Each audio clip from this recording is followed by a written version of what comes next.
Hello, and welcome to St. James the Less Online for the fifth Sunday of Lent. Today we are recording at home. Zach is here to play guitar. And today's hymns for healing include a song that was fished out of the garbage and taped back together, a hymn that helped shape the civil rights movement, and, most excitingly, a parody of a pirate ballad. So, in our readings for today, we hear that life is precarious. But that's not news to us. Anyone but the youngest among us know that our physical life will someday come to an end. But the news flash in today's readings is that to God, death is precarious. When Ezekiel preached to the valley of dry bones, the bones stopped being dead. And when Jesus called Lazarus to come out of the tomb, Lazarus came out. I love our hymnals because they contain hymns from many different places and times. Once a hymn gets published, it can seem sort of like it's set in stone, like a fact of life. But throughout history, uncountable hymns have been written and appeared under precarious circumstances. Their survival was not a given. And today's three hymns, which are all well known to us, started their life as humble leaflets, loose leaf flyers. They could have wound up in the dustbin of history, but instead we know them as great hymns of faith. We're going to open today with I Am the Bread of Life, which is in our Hymnal 1982 as number 335. And I'll lead us in stanzas 1, 4, and 5. Stanzas 4 and 5 come from the gospel reading today. The stanza 4 is Jesus speaking words of comfort to Mary and Martha at the death of their brother Lazarus. And stanza 5 is the words of Martha. I invite you to hum or sing along as you're able.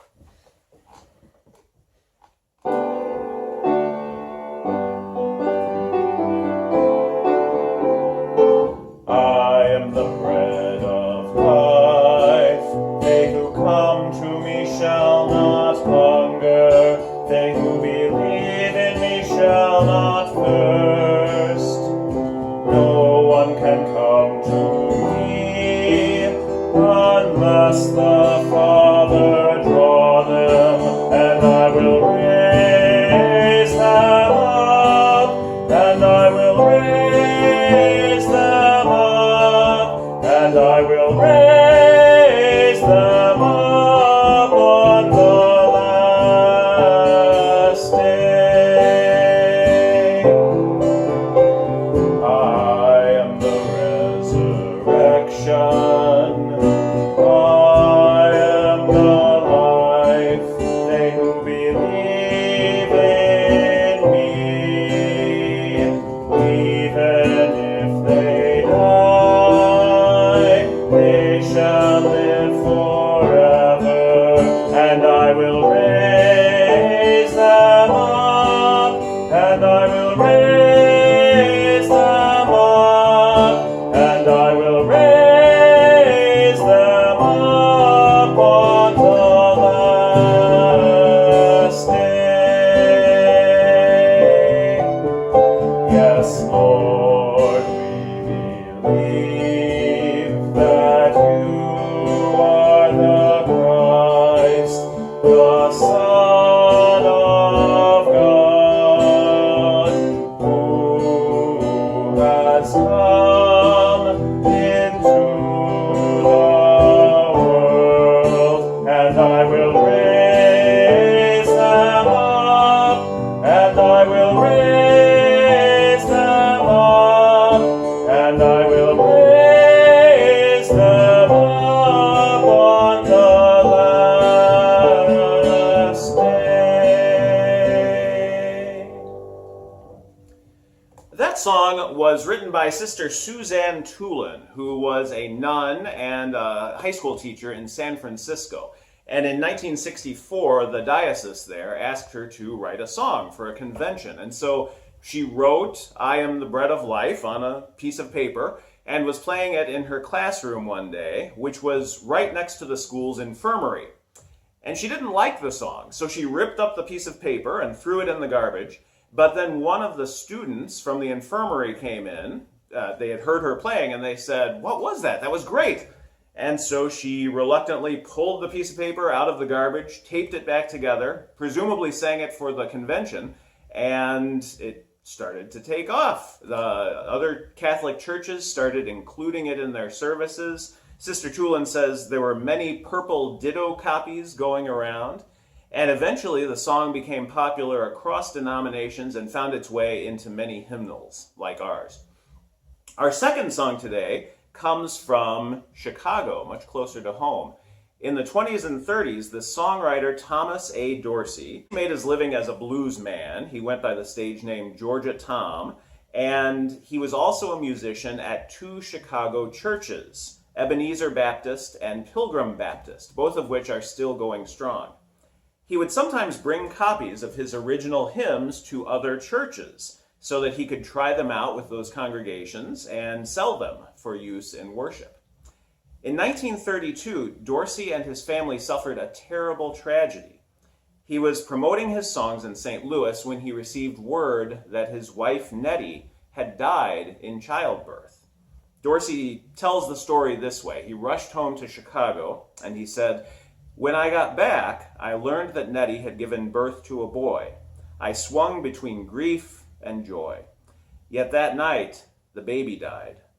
I buried Nettie and our little boy together in the same casket. Then I fell apart.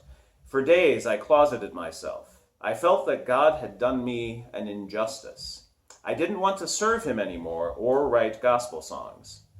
Everyone was kind to me, especially a friend, Professor Theodore Fry, who seemed to know what I needed. On the following Saturday evening, he took me up to a neighborhood music school. It was quiet. The late evening sun crept through the curtained windows. I sat down at the piano, and my hands began to browse over the keys." End quote. His hands found the old hymn, "Must Jesus Bear the Cross Alone," and he began to sing new words to its tune. The result was "Precious Lord, Take My Hand," a song that seems to rise from despair to hope along with its ascending melody. The song treats pain and grief as real things and invites us to acknowledge them even as we struggle to transcend them. Here's "Precious Lord, Take My Hand."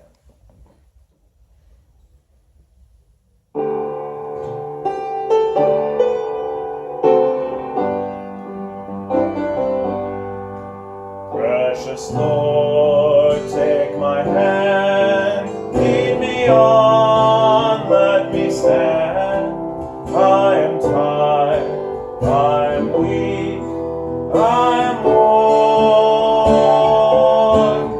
Through the storm, through the night, lead me on to the light. Take my hand, precious Lord.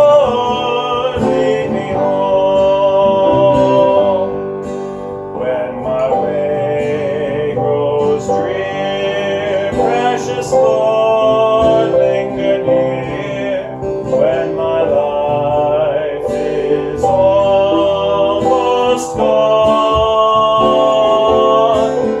Hear my cry, hear my call, hold my hand lest I fall. Take my hand, precious Lord, lead me home.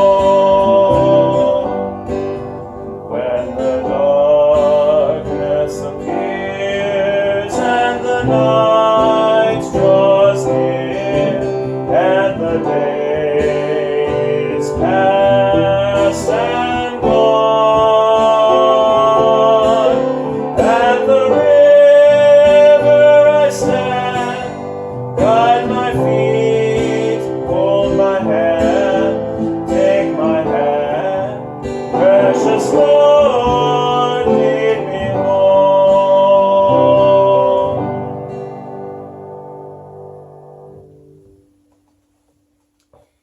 Precious Lord eventually became a gospel standard, and it was crucial to the civil rights movement. It was Martin Luther King Jr.'s favorite song. In the movie Selma, there's a scene where King calls up his friend, the gospel singer Mahalia Jackson, who sings him the song for reassurance.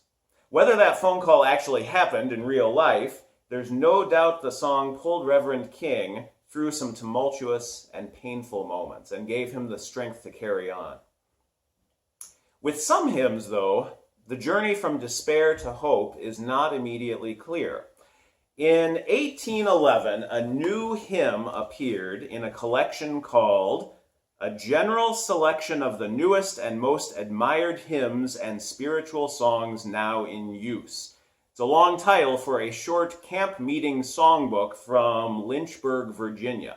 This was just a songbook passed out at the camp meeting so that everyone had the songs in front of them. Now, no one knew who wrote the words to this new hymn, but everyone knew how its melody went because the hymn stole the tune of one of the era's best-known songs, a ballad about a pirate. Back up a little bit to 1701. The pirate William Kidd was executed for murder in London, and within days of his execution, a song about his evil deeds began circulating on broadsides, these loose-leaf flyers that would be sold in the streets for a penny or half a penny. Its first verse went like this. My name is Captain Kidd, who has sailed, who has sailed. My name is Captain Kidd, who has sailed. My name is Captain Kidd, what the laws did still forbid, unluckily I did, while I sailed, unluckily I did, while I sailed. And it goes on for more than 20 verses, detailing the violent exploits of Captain Kidd, sometimes in great detail, and ending with his execution. At the end of the song, the captain encourages listeners to learn from his example and spurn bad company because they don't want to end up with him in hell. In England and America, this became a hit song. People were selling those broadsides. People started setting different words to this plaintive melody, which began to change in subtle ways and eventually found its way into camp meetings and hymnals. In 1835, one of America's foundational hymnals appeared. Named the Southern Harmony and Musical Companion, it contained at least 2 hymns that fit the Captain Kidd rhyme scheme. One of those hymns, like the Ballad of Captain Kidd, was kind of a downer. Remember, sinful youth, you must die, you must die. We don't really sing that one much anymore. But the other hymn acknowledged that message of sin and despair, but transformed it into a message of salvation through Jesus.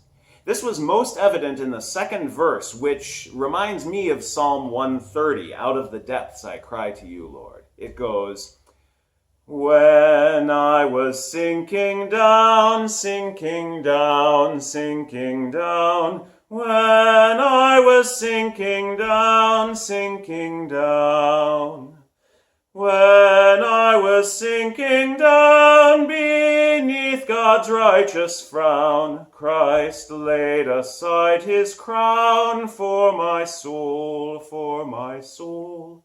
Christ laid aside his crown for my soul. You've probably guessed it. Our final hymn today is What Wondrous Love Is This, number 439 in our hymnals.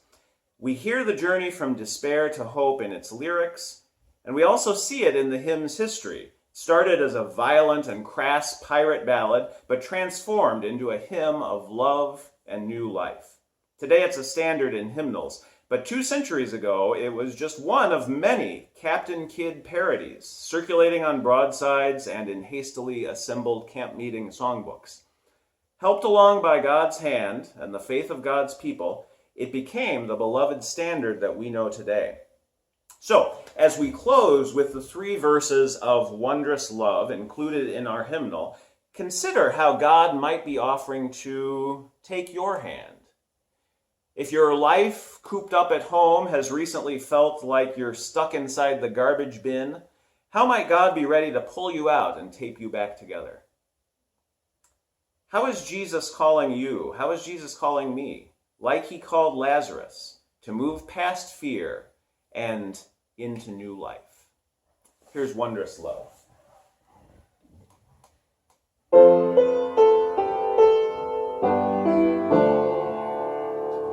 What wondrous love is this, O my soul, O my soul? What wondrous love is this, O my soul?